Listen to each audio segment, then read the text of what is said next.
भारत के इतिहास का यह टॉपिक बहुत ही मोस्ट इम्पोर्टेंट है। यदि आप किसी परीक्षा की तैयारी कर रहे हैं तो आपको इसमें से एक न एक प्रश्न जरूर मिल जाएगा।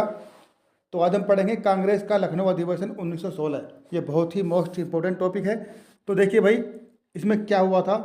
देखिए, इसे लखनऊ समझौता भी कहा जाता है। ये पहला फैक्ट है, आपको मालूम होना चाहिए कि कांग्रेस के लखनऊ अधिवेशन को लखनऊ समझौता भी कहा जाता है। उसके बाद देखिए, इसकी अध्यक्षता किसने की थी। तो इसकी अध्यक्षता की थी अंबिका चरण मजूमदार ने। किसने की थी? अंबिका चरण मजूमदार ने लखनऊ अधिवेशन 1916 की अध्यक्षता की थी। या लखनऊ समझौता हुआ था, उस समय अध्यक्षता किसने की थी कांग्रेस की? तो ये की थी अंबिका चरण मजूमदार ने की थी। आपको ठीक तरीके से ये मालूम होना चाहिए। अब देखिए, आगे पढ़ेंगे हम। इस अधिवेशन में दो घटनाएं हुई थी। दो घटनाएं जो हुई थी ये बहुत बहुत ही इंपॉर्टेंट है भाई, आपको बिल्कुल पता होनी चाहिए। अब वो घटनाएं कौन कौन सी थी? तो देखिए भाई, उग्रवादियों की 9 वर्ष बाद कांग्रेस में पुनः वापसी। ठीक है, समझ में आया कुछ बात? उन उग्रवादियों की 9 वर्ष बाद कांग्रेस में पुनः वापसी, जिन्हें 1907 के सूरत अधिवेशन में कांग्रेस से निष्कासित कर दिया गया था। तो कहने का मतलब यह है कि 1907 में सूरत अधिवेशन हुआ था कांग्रेस का, उसमें जो नरमपंथी और गर्मपंथी वाले नेता थे, इनमें बीच में दरार आ गई थी और ये अलग हो गए थे। ठीक है, तो ये फिर 9 वर्ष के बाद यानी कि 1916 के लखनऊ अधिवेशन में पुनः मिल गए थे। ठीक है, और दूसरा काम क्या हुआ था? दूसरा काम था कांग्रेस और मुस्लिम लीग के बीच हुआ लखनऊ समझौता। ठीक है, समझौता। तो देखिए, कांग्रेस और मुस्लिम लीग भी इसमें मिल गए थे। ठीक है, अब कांग्रेस और मुस्लिम लीग के मिलने के कारण ही इसको लखनऊ समझौता के नाम से भी जाना जाता है। तो दो काम आपको याद रखने हैं कि जो कि 1916 के लखनऊ अधिवेशन में हुए थे, वो कौन कौन से थे। नंबर एक था, नरमपंथी और गर्मपंथी वाले नेता दोनों मिल गए थे।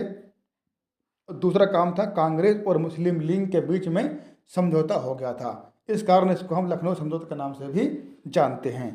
चलिए आगे देखते हैं। दल और नरम दल के पुनर्मिलन में मुख्य भूमिका एनी बेसेंट और तिलक ने निभाई थी। ठीक है, तो गरम दल और गरम दल को मिलाने में जो मुख्य भूमिका निभाई थी वो एनी बेसेंट और तिलक ने निभाई थी। ये आपको मालूम होना चाहिए।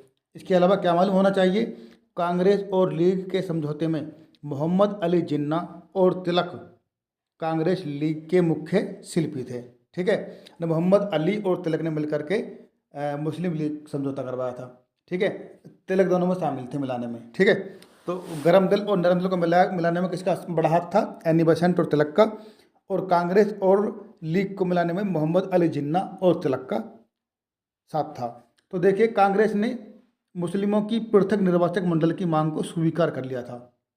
ठीक है, इस अधिवेशन में क्या हुआ था कि कांग्रेस ने मुस्लिमों की पृथक निर्वाचक मंडल की मांग को स्वीकार किया।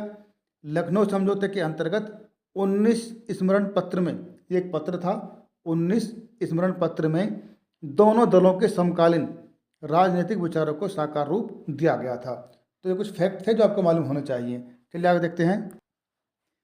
कांग्रेस और लीग की यह निकटता वर्ष 1916 से 1922 तक यानी कि असहयोग आंदोलन के स्थगन तक बनी रही थी। तो कहने का मतलब ये है कि जब असहयोग आंदोलन चल रहा था और 1922 में चौरी चौरा कांड हुआ था, तो उसमें क्या हुआ था, 21-22 पुलिसकर्मियों को थाने में फूंक दिया गया था।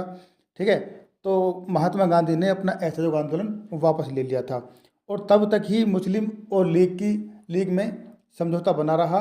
और इसके स्थगन के बाद, असहयोग आंदोलन के स्थगन के बाद में ये दोनों फिर से अलग अलग हो गए। ठीक है, तो 1922 तक दोनों मिलकर कार्य करते रहे, किंतु असहयोग के साथ साथ ही समझौता भंग हो गया और लीग ने पुनः अपना पुराना रास्ता पकड़ लिया। ठीक है, चलिए आगे देखते हैं। अब इस अधिवेशन की कुछ और बातें हैं जो आपको मालूम होने चाहिए। तो देखिए भाई, नंबर एक, पहली क्या बात है, तो मदन मोहन मालवीय ने कांग्रेस, ठीक है, मदन मोहन मालवीय ने कांग्रेस लीग समझौते का विरोध किया था। अगर परीक्षा में आ जाए कि कांग्रेस और मुस्लिम लीग के समझौते का विरोध किसने किया था, तो ये किया था मदन मोहन मालवीय ने। तो इसी अधिवेशन में गांधी जी की मुलाकात राजकुमार शुक्ल से हुई। ठीक है, किससे हुई थी?